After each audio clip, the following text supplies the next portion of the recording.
ಗಜಮುಖದೊಳಗೆ ಗಣಪಗೆ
ಜಟ್ಟಾಧಾರಿ ದೈವದ ಭಕ್ತಾಭಿಮಾನಿಗಳೇ, ಇಂದು ಈ ಬದಿ ಮನೆಯಲ್ಲಿ ಶ್ರೀ ಬಲಿಪನಾರಾಯಣ ಭಾಗವತರಿಗೆ ಸನ್ಮಾನ, ತದಂಗವಾಗಿ ಈಗ ಯಕ್ಷಗಾನ ತಾಳಮದ್ದಲೆ ಕರ್ಣಪರ್ವ.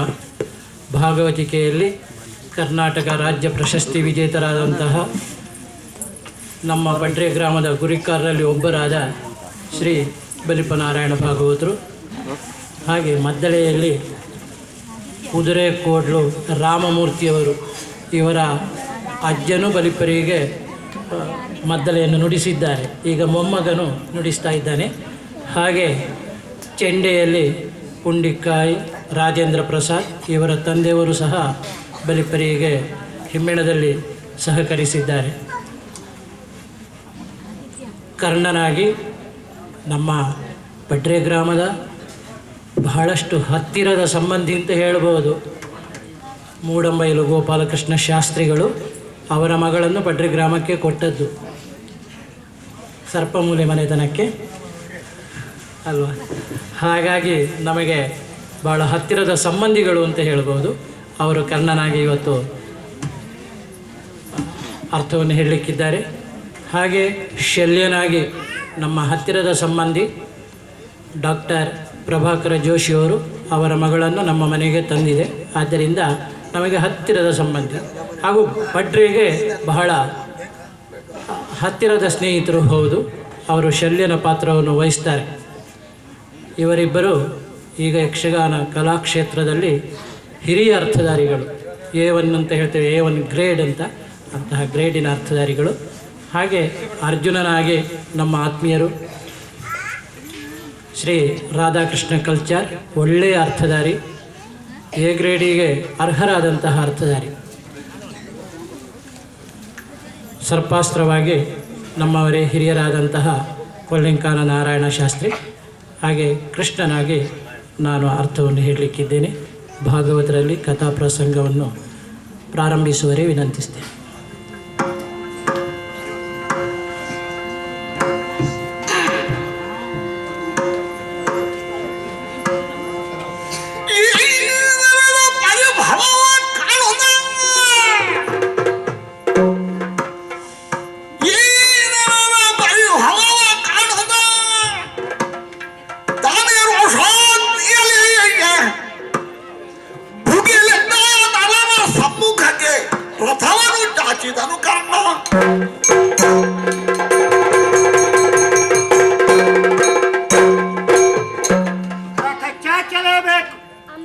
ಇನ್ನೇಕೆ ಸಾವಕಾಶ ಅಂತ ಯೋಚಿಸುವುದಕ್ಕೆ ಮೂಲ ಕಾರಣ ನಮ್ಮ ಪಕ್ಷಕ್ಕೆ ಈ ದಿನ ಆದ ಪರಿಭವ. ಯುದ್ಧವು ರಭಸದಿಂದ ಮುನ್ನಡೆಯುತ್ತಾ ಇದ್ದ ವೇಳೆಗೆ ನಮ್ಮ ಒಡೆಯನ ಅಣುಗದಮ್ಮನಾದಂತಹ ದುಶ್ಯಾಸನನ ವಧೆಯಾಗಿ ಹೋಯಿತು. ಆ ಕಾಲಕ್ಕೆ ಭೀಮಸೇನ ಮಾಡಿದಂತಹ ಅವ್ಯಾಹತವಾದ ದಾಳಿಯಿಂದ ತಡೆಯಲಾರದೆ ದುಶ್ಯಾಸನ ಮಡಿದುದನ್ನು ಕಂಡು ಬಿಡಿಸಲಾಗದೆ ಕೈಸಾಗದೆ ಅಯ್ಯೋ ಅಂತ ನಾವೆಲ್ಲರೂ ದುಃಖಕ್ಕೊಳಗಾಗಿದ್ದ ವೇಳೆ ನನ್ನ ಪುತ್ರ ವೃಷಸೇನನು ಯುದ್ಧದಲ್ಲಿ ಸಾಯಬೇಕಾಗಿ ಬಂತು. ಆ ಆಘಾತಕರವಾದಂತಹ ಪರಿಸ್ಥಿತಿಯಿಂದ ಚೇತರಿಸಿಕೊಳ್ಳುವುದಕ್ಕೆ ನಾನೇನು ನಮ್ಮ ಒಡೆಯನಾದಂತಹ ಕೌರವೇಶ್ವರನಿಗೆ ಸಾಧ್ಯವಾಗಲಿಲ್ಲ. ಈ ಪರಿಭವವನ್ನು ನೋಡಿ ಆ ನಮ್ಮ ಕೌರವೇಶ್ವರ ದುಗುಡ ವದನನಾಗಿ ಅವನತ ಶಿರನಾಗಿ ಅಯ್ಯೋ ಇನ್ನೇನು ಅಂತ ದುಃಖ ಸಾಗರದಲ್ಲಿ ಹೋರಾಡುವುದಕ್ಕೆ ತೊಡಗಿದ. ಈಗ ನಾನು ಆ ರೀತಿಯಾಗಿ ಇರುವುದು ಸಮಂಜಸವಲ್ಲ. ಆದುದರಿಂದ ನಮ್ಮ ಕೌರವೇಶ್ವರನ ಪಾಲಿಗೆ ಸಂತೋಷವನ್ನು ಒದಗಿಸುವುದಕ್ಕಾಗಿ ಈ ಕ್ಷಣವೇ ಅರ್ಜುನನ ಮುಂದೆ ನನ್ನ ರಥವನ್ನು ನಿಲ್ಲಿಸ್ತೇನೆ. ನೋಡೋಣ.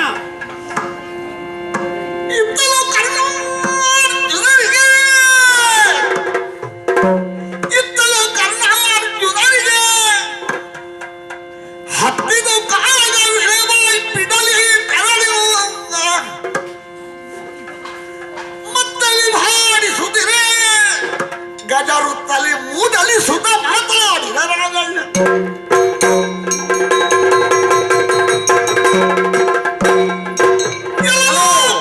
ಸೂತನ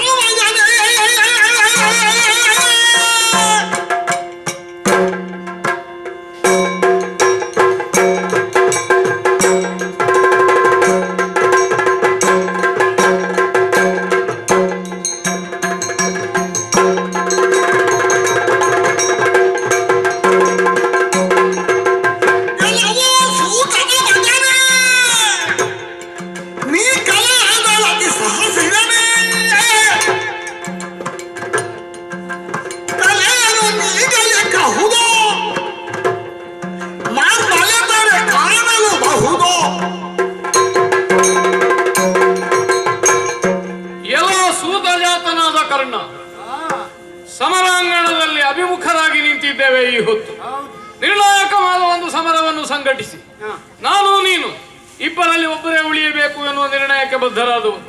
ನೀನಾದರೂ ಪಾರ್ಥನ ಕುರಿತಾಗಿ ಹಗೆತನವನ್ನು ಅಂದಿನಿಂದಲೂ ಕಾರುತ್ತಾ ಯಾವತ್ತಿದ್ರೂ ಕರ್ಣ ಅರ್ಜುನನನ್ನು ತಲೆ ಕಡಿಯುತ್ತಾನೆ. ಈ ಭಾವನೆಯನ್ನು ಮೂಡಿಸುವಲ್ಲಿ ನಿಮ್ಮ ಪಕ್ಷೀಯರಲ್ಲಿ ಯಶಸ್ವಿಯೇ ಆಗಿದ್ದು. ಅಡಿಗಡಿಗೆ ಅರ್ಜುನನನ್ನು ಹೊಡೆದುರುಳಿಸಿ ಮೆರೆಯಬೇಕು ಎನ್ನುವ ಹಂಬಲದಿಂದಲೇ ಕಾಳಗಕ್ಕೆ ಅಣಿಯಾಗಿ ಬಂದವ ಇಲ್ಲಿಯವರೆಗೆ. ಆದ್ರೆ ಇಲ್ಲಿಯವರೆಗಿನ ಯಾವ ಯುದ್ಧದಲ್ಲಾಗಲಿ, ಯಾವ ಸಂದರ್ಭದಲ್ಲಾಗಲಿ, ಯಾವುದರಲ್ಲಾಗಲಿ ಅರ್ಜುನನಿಗಿಂತ ಮೇಲು ಅನಿಸಿಕೊಳ್ಳುವುದಕ್ಕೆ ನಿನಗೆ ಸಾಧ್ಯ ಆಗಲಿಲ್ಲ. ಆದರೆ ಏನು ಮಾಡೋಣ, ಸೂತ ಜಾತನಾಗಿ ನೀನು ಇಲ್ಲಿಯವರೆಗೆ ಸಾಧಿಸಿದ ಬಲಮೆಯ ಕುರಿತಾಗಿ ನನಗೆ ಮೆಚ್ಚುಗೆಯೇ ಉಂಟು. ಆ ಕುರಿತಾಗಿ ಆಕ್ಷೇಪವೂ ಇಲ್ಲ, ಖಂಡನೆಯೂ ಅಲ್ಲ. ಆದ್ರೇನು ಎಷ್ಟು ಎತ್ತರಕ್ಕೆ ಏರಿದವನೇ ಹೌದಾದರು, ಆಯುಧ ಸಂಘರ್ಷದಲ್ಲಿ ಪರಿಣತಮತಿಯೇ ನೀನು ಹೌದಾದರು, ಅರ್ಜುನನೊಂದಿಗೆ ಕಾಡಿಯಾಗಿ ಸೆಣಸಿ ನನ್ನನ್ನು ಮರ್ದಿಸುವಲ್ಲಿ ಶಕ್ತನಾಗುವುದಕ್ಕುಂಟೆ. ಅದೀಗ ಸಂಶಯಾಸ್ಪದವಾದದ್ದು ನನಗೆ.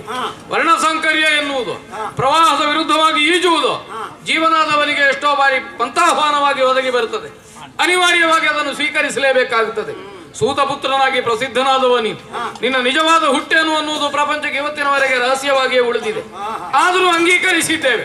ಶಸ್ತ್ರ ಪರೀಕ್ಷಾ ರಂಗದಲ್ಲಿ ನೀನು ಒಪ್ಪಿಕೊಂಡಂತೆ ಅಧಿರಥ ಜಾತ ನೀನು, ಆದ್ರಿಂದ ಸೂತ ಜಾತನೆಂದೇ ಪ್ರಸಿದ್ಧನಾದವ.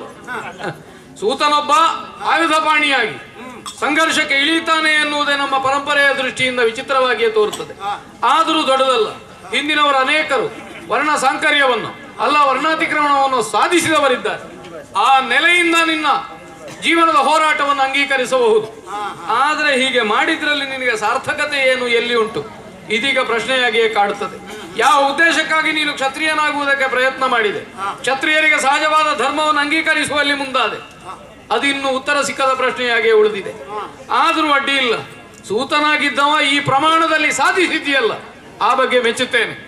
ಆದ್ರೆ ಎಷ್ಟಿದ್ರೇನು ಅಡಿಗಡಿಗೆ ಅರ್ಜುನನ ತಲೆಗಡಿಯುತ್ತೇನೆ ಅಂತ ಸಾರುತ್ತಾ ಬಂದ ನಿನಗೆ ನಿನ್ನ ಪರಾಕ್ರಮದ ಕುರಿತಾಗಿಯೋ ನಿನ್ನ ಬಾಹುವಿಕ್ರಮದ ಕುರಿತಾಗಿಯೋ ಅತುಲವಾದ ವಿಶ್ವಾಸವೂ ಇದ್ದಿತ್ತು. ಆದ್ರೆ ವಿಶ್ವಾಸ ಒಂದೇ ಗೆಲುವಿಗೆ ಸಹಾಯಕವಾಗುವುದಿಲ್ಲ, ಪೂರಕವಾಗುವುದಿಲ್ಲ.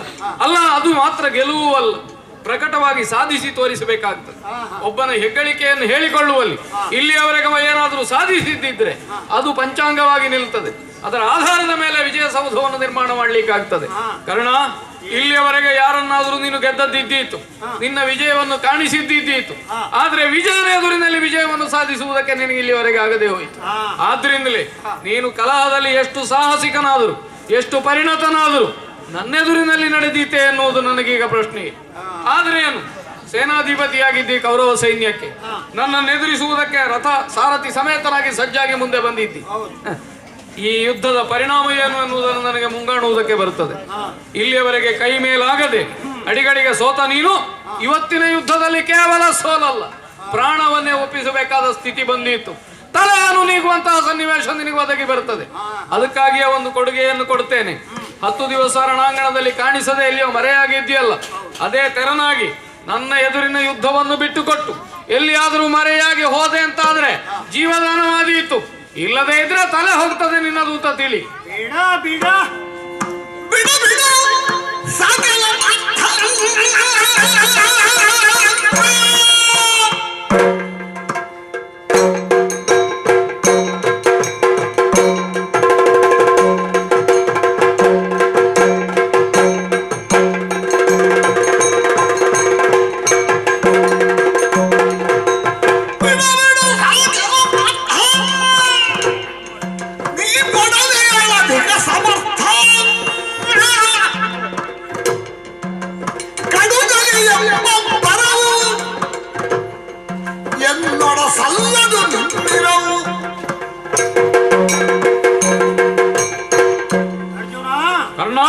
ಬಹಳವಾಗಿ ಬಡಬಡಿಸಿಕೊಂಡೆ. ನನ್ನ ಜಾತಿಯ ಕುರಿತಾಗಿ ಬಹಳ ಆಕ್ಷೇಪ. ನನ್ನ ಜಾತಿಯ ಕುರಿತು ಯಾರು ಏನೇ ಮಾತಾಡಲಿ ಅದಕ್ಕಾಗಿ ನಾನೇನು ನೊಂದುಕೊಳ್ಳೋದಿಲ್ಲ. ಯಾಕೆಂದ್ರೆ ನಾನು ಯಾರನ್ನ ಅಪ್ಪ ಅಂತ ಒಪ್ಪಿದ್ದೇನೋ ಅಂದಿಗೆ ನಾನು ಅಧಿರಥ ಪುತ್ರ ಎಂಬುದರಿಂದ ಧನ್ಯತೆಯನ್ನು ಪಡೆದಿದ್ದೇನೆ ಅಂತ ಭಾವಿಸ್ತಾ ಇದ್ದೇನೆ. ಆದರೆ ನಾನು ಅಧಿರಥನ ಸಾಕು ಮಗ ಮಾತ್ರ, ನಾನು ಅವನ ನೇರವಾದಂತಹ ಮಗ ಅಲ್ಲ ಅಂತ ನಿಮಗೂ ಗೊತ್ತಿದೆ, ಈ ಪ್ರಪಂಚಕ್ಕೂ ಗೊತ್ತಾಗಿದೆ. ಅಷ್ಟಿದ್ದ ಮೇಲೆ ನನ್ನನ್ನು ಇವತ್ತಿಗೂ ನೀವು ಮತ್ತೆ ಮತ್ತೆ ಮತ್ತೆ ಮತ್ತೆ ಸೂತಪುತ್ರ ಅಂತ ಹೀನೈಸುವುದಕ್ಕೆ ತೊಡಗುತ್ತೀರಲ್ಲ, ಅದು ಯಾಕೆ ನನಗೆ ಅರ್ಥವಾಗ್ತದೆ. ನಾನೇನಾದ್ರೂ ನಿಮ್ಮ ಆ ಅವಹೇಳನದಿಂದ ನೊಂದು ಬೆಂದು ನಿಮ್ಮಲ್ಲಿ ಕೈ ಸಾಗದೆ ಹಿಂದೆ ಸರಿದರೆ ಆ ಕಾಲಕ್ಕೆ ಅದರ ಉಪಯೋಗ ಪಡೆಯಬಹುದಲ್ಲ. ಅದು ನಿಮ್ಮ ಆಲೋಚನೆ, ಅದನ್ನು ಬಿಟ್ಟು ಬಿಡು ನೀನು. ಇನ್ನು ನೀನು ಸೂತಪುತ್ರ ಅಂತ ಹೀಗಳೆದ ಮಾತ್ರಕ್ಕೆ ನಾನು ನೊಂದುಕೊಳ್ತೇನೆ ಅಂತ ಭಾವಿಸಬೇಡ. ಯಾಕೆ ಇದೇ ಸೂತಪುತ್ರ ನಿಮ್ಮ ಪಕ್ಷದಲ್ಲಿ ಅದೆಷ್ಟು ಪರಾಕ್ರಮದ ಕೆಲಸವನ್ನು ಮಾಡಿದ್ದಾನೆ ಅದನ್ನು ಚೆನ್ನಾಗಿ ಯೋಚಿಸಿ ನೋಡು. ನಿನ್ನ ಅಣ್ಣ ನಿನ್ನ ತಮ್ಮ ನನ್ನಿಂದ ಸೋತು ಆ ಮೂಲಕವಾಗಿ ನನ್ನಿಂದ ಆಗಬೇಕಾದಂತಹ ಆ ಅತ್ಯಂತ ಪ್ರಬಲವಾದ ಆಘಾತಕ್ಕೆ ಸಿಕ್ಕಿ ನೊಂದು ಹೋದವರೇ ಬಹಳಷ್ಟು ಮಂದಿ, ನಿನ್ನ ಅಣ್ಣ ತಮ್ಮಂದಿರು ಅಷ್ಟೇ. ಹೀಗಿರುವಾಗ ನಿನ್ನನ್ನೊಬ್ಬನನ್ನು ನನಗೇನು ಮಾಡೋದಕ್ಕೆ ಆಗ್ಲಿಲ್ಲ ಎಂಬ ಒಂದು ವಿಚಾರವನ್ನು ನೀನು ಮುಂದಿಟ್ಟುಕೊಂಡು ಮಾತಾಡ್ತಾ ಇದ್ದೀನಿ. ನಿನ್ನನ್ನು ಏನು ಮಾಡ್ಲಿಕ್ಕೆ ಆಗ್ಲಿಲ್ಲ. ಈ ಮೊದಲು ಅನೇಕ ಯುದ್ಧ ಆಗಿದೆ, ಯಾವುದು ಪರಿಪೂರ್ಣವಲ್ಲ, ಯಾವುದೂ ನಿರ್ಣಾಯಕವಲ್ಲ. ಆ ಎಲ್ಲಾ ಯುದ್ಧಗಳು ಅರ್ಧಂಬರ್ಧವಾಗಿಯೇ ಹೋಗಿದ್ದಾವೆ ಎಂಬುದನ್ನು ಆಲೋಚನೆ ಮಾಡು. ನೀನು ಗೋಗ್ರಾಣದಲ್ಲಿ ಮಾಡಿದ ಯುದ್ಧವಾದರೂ ಅರ್ಧಂಬರ್ಧ, ಪರಿಪೂರ್ಣವಾಗಲಿಲ್ಲ. ನಾನು ಪುನಃ ಪುನಃ ಬರ್ತಾ ಇದ್ದೆ ಯುದ್ಧಕ್ಕೆ, ಆಗ ನೀನು ಸಂಮೋಹನಾಸ್ತ್ರ ಬಿಟ್ಟು ಯುದ್ಧವನ್ನು ನಿಲ್ಲಿಸಿದೆ. ನೀನು ದ್ರೌಪದಿ ವಿವಾಹ ಘಟ್ಟದಲ್ಲಾದ್ರೂ ಮಾಡಿದಂತಹ ಯುದ್ಧ ಅಲ್ಲಾದ್ರೂ ಕೂಡ ಆ ಯುದ್ಧದಿಂದ ನಾನು ಹೋದ್ದು ಬ್ರಾಹ್ಮಣನಲ್ಲಿ ಯುದ್ಧ ಬೇಡ ಎಂಬ ಕಾರಣಕ್ಕೆ. ಆದ್ದರಿಂದ ನಿರ್ಣಾಯಕ ಯುದ್ಧ ಆಗಲಿಲ್ಲ. ಒಂದೋ ನೀನು ಇಲ್ಲವಾದ್ರೆ ನಾನು, ಒಂದೋ ನೀನು ಸಾಯಬೇಕು ಇಲ್ಲವಾದ್ರೆ ನಾನು ಮಡಿಬೇಕು. ಈ ನಿರ್ಧಾರದಿಂದ ಮಾಡಿದ ಹೋರಾಟ ಈ ಮೊದಲಿನದು ಯಾವುದೂ ಅಲ್ಲ, ಇವತ್ತು ಹೌದು. ಅದು ಯಾಕೆ ಗೊತ್ತಾ? ಇವತ್ತು ನೀನು ಪ್ರತಿಜ್ಞೆ ಮಾಡಿದ್ದೀಯಂತೆ, ಕತ್ತಲಾಗುವ ಮೊದಲು ಕೊಂದು ಕಳೆಯುತ್ತೇನೆ ಕರ್ಣನನ್ನು ಅಂತ. ಆ ಪ್ರತಿಜ್ಞೆ ಗೊತ್ತಿದ್ದೇ ನಾನು ಬಂದವ. ಆ ಮೂಲಕವಾಗಿಯೇ ನನ್ನ ರಥವನ್ನು ನಿನಗೆ ನಾನು ಚಾಚಿದ್ದು. ನಿನ್ನ ರಥ ನನ್ನ ಮುಂದೆ ಬಂದದ್ದಲ್ಲ. ಇದರಿಂದಾಗಿ ನೀನು ಅರ್ಥೈಸಬೇಕು. ಏನ್ ಅರ್ಥೈಸಬೇಕು? ಓ, ಕರ್ಣನು ಜೀವಕ್ಕೆ ಹೆದರಿ ನಿಂತವನಲ್ಲ, ಅರ್ಜುನನಿಗೆ ಹೆದರಿ ನಿಂತವನು ಅಲ್ಲ. ಕಾರಣಾಂತರದಿಂದ ಸರಿಯಾದ ಯುದ್ಧ ನಡೆಯಲಿಲ್ಲ. ಇವತ್ತು ಯುದ್ಧ ನಡೆಯುತ್ತದೆ. ನಾಳೆ ಸೂರ್ಯನನ್ನೊಂದೋ ನೀನು ನೋಡಬೇಡ, ಇಲ್ಲವಾದ್ರೆ ನಾನು ನೋಡೋದಿಲ್ಲ ಅಂತ ಘಟನೆ ಸನ್ನಿಹಿತವಾಗಿದೆ. ಆದ್ದರಿಂದ ನಿನ್ನ ಅಬ್ಬರದ ಮಾತನ್ನೆಲ್ಲ ಬಿಡು. ನೀನು ಕೊಳುಗುಳದಲ್ಲಿ ಸಮರ್ಥ ಅಂತ ನನಗೆ ಗೊತ್ತುಂಟು. ಗೊತ್ತಿದ್ದರಿಂದಲೇ ನಿನ್ನನ್ನು ವಿರೋಧಿಸಿದ್ದು ನಾನು. ಅರ್ಜುನನಂತ ಒಬ್ಬ ಪ್ರಬಲ ಹೋರಾಟಗಾರ ಈ ಪ್ರಪಂಚದಲ್ಲೇ ಇಲ್ಲ. ಒಬ್ಬ ದೊಡ್ಡ ಪರಾಕ್ರಮಿ ಈ ಪ್ರಪಂಚದಲ್ಲಿಲ್ಲ. ಪ್ರಪಂಚಾದ್ಯಂತ ಇವನ ಕೀರ್ತಿ ಮೆರೆಯುತ್ತಾ ಇದೆ. ಗೊತ್ತಿದ್ದೆ ನಿನ್ನ ಮುಂದೆ ನಾನು ಶಸ್ತ್ರಾಸ್ತ್ರ ಪ್ರೌಢಿಮೆಯ ಆ ಸನ್ನಿವೇಶದಲ್ಲಿ ಬಂದು ಸಡ್ಡು ಹೊಡೆದು ನಿಂತ. ಆದ್ದರಿಂದ ಅಲ್ಲಿಂದಲೇ ತೊಡಗಿದ್ದೇನೆ ನಾನು. ನೀನೇ ತಾಗಬೇಕು ತಾಗಿದ್ರೆ ಅಂತ. ಇಷ್ಟು ಯುದ್ಧ ಇತ್ತು, ನನ್ನನ್ನು ನೀನು ಸೋತೆ ಅಂತ ಹೀಗಡೆ. ಆದ್ರೆ ನಾನು ಇನ್ನೂ ಬಿಡ್ಲಿಲ್ಲ. ಒಮ್ಮೆ ಸೋತವ, 2 ಸಲ ಸೋತವ, 3 ಸಲ ಸೋತವ. ಸೋಲ್ಲೇಬೇಕು ಅಂತ ನಿರ್ಧಾರ ಏನೂ ಇಲ್ಲ ಈ ಪ್ರಪಂಚದಲ್ಲಿ. ಈ ಸೋಲು ಎಂಬುದು ಗೆಲುವಿನ ಮೆಟ್ಟಲು. ಮುಂದೆ ಮುಂದೆ ಮುಂದೆ ಬರುತ್ತಾ ನಾನು ನಿನ್ನನ್ನು ಗೆಲ್ಲುವಂತ ಮಾರ್ಗವನ್ನು ಕ್ರಮಿಸ್ತಾ ಇದ್ದೇನೆ, ಏರ್ತಾ ಇದ್ದೇನೆ. ಈ ದೃಷ್ಟಿಯಿಂದ ಇವತ್ತಿನ ನನ್ನ ಏರಿಕೆ ನೀನು ಅಧಿಕ ಸಮರ್ಥ ಎಂಬುದನ್ನು ತಡೆದು ನಿಲ್ಲಿಸಿದೆ. ನಿನ್ನ ಕಡುಗಲಿ ಎಂಬ ಅಬ್ಬರವನ್ನು ನನ್ನಲ್ಲಿ ತೋರಿಸಬೇಡ. ಅದು ನನ್ನಲ್ಲಿ ನಡೆಯುವಂತಹದ್ದಲ್ಲ. ಈ ಕರ್ಣನ ಬಗ್ಗೆ ನಿಮಗೆ ಭೀತಿ ಇರುವಂತಹದ್ದು. ಆದ್ದರಿಂದ ಇವತ್ತು ನೋಡು, ತೋರಿಸ್ತೇನೆ ನನ್ನ ಪರಾಕ್ರಮವನ್ನು. ಇಲ್ಲಿಯವರೆಗೆ ಅನೇಕ ಯುದ್ಧಗಳನ್ನು ನಾವು ಮಾಡಿದ್ದೇವೆ, ಆದ್ರೆ ನಿರ್ಣಾಯಕವಾದದ್ದಲ್ಲ. ಆದ್ರಿಂದಲೇ ಕರ್ಣನ ಸೋಲು ಎನ್ನುವುದು ಅಂತಿಮವಾದ ಸೋಲಲ್ಲ. ಈ ಬಾರಿ ಗೆಲ್ಲುವ ಹಂಬಲ ಉಂಟು, ವಿಶ್ವಾಸ ಉಂಟು ಅಂತ ಆಡ್ತಿ. ಅದಕ್ಕೆ ಆಧಾರ ಬೇಕು ಅಂತ ನಾನು ಮೊದಲೇ ಆಡಿದ್ದೇನೆ. ಸೂತಜಾತನೆಂದು ನಿನ್ನನ್ನು ಹೀಯಾಳಿಸುವುದು ನನ್ನ ಉದ್ದೇಶವಲ್ಲ. ಹಾಗೆ ಅಂತ ನಿನ್ನನ್ನು ಪೂರ್ಣ ಪರಿಚಯದಿಂದ ಮಾತಾಡಿಸಬೇಕಾದ್ರೆ ಹಾಗೊಂದು ಪೂರ್ವ ಪದವಿ ನಿನಗೆ ಬೇಕೇ ಬೇಕಾಗ್ತದೆ. ಸೂತಪುತ್ರ ಕರ್ಣ ಹಾಗೆ ಅಂತ ನೀನು ಒಪ್ಪಿಕೊಂಡದ್ರಿಂದಲೇ ಅದನ್ನು ಆಡ್ತೇವೆ ಹೊರತು ನಿನ್ನನ್ನು ಮಾನಸಿಕವಾಗಿ ಕುಗ್ಗಿಸಿಯೋ ತಗ್ಗಿಸಿಯೋ ಆ ಮೂಲಕ ಗೆಲ್ಲಬೇಕಾದಂತಹ ಹೀನಾಯ ಸ್ಥಿತಿ ಪಾರ್ಥನಿಗೆ ಎಂದು ಬಂದದ್ದಿಲ್ಲ. ಇಲ್ಲಿವರೆಗಿನ ಯುದ್ಧದಲ್ಲಿ ನನ್ನ ಪರಾಕ್ರಮದಿಂದಲೇ ನಿನ್ನನ್ನು ಗೆದ್ದೇನೆ ಹೊರತು ನಿನ್ನನ್ನು ಹೀಯಾಳಿಸಿದ್ರಿಂದ ಗೆದ್ದದ್ದಲ್ಲ ನಾನು. ಮೊದಲಿನ ಯುದ್ಧಗಳೆಲ್ಲ ನಿರ್ಣಾಯಕವಲ್ಲದೆ ಹೋದದ್ರಿಂದ ಸೋಲು ಸೋಲಲ್ಲ ಅಂತ ಆಡ್ತೀಯಲ್ಲ. ಯುದ್ಧ ಹೌದಲ್ಲ ನಡೆದದ್ದು.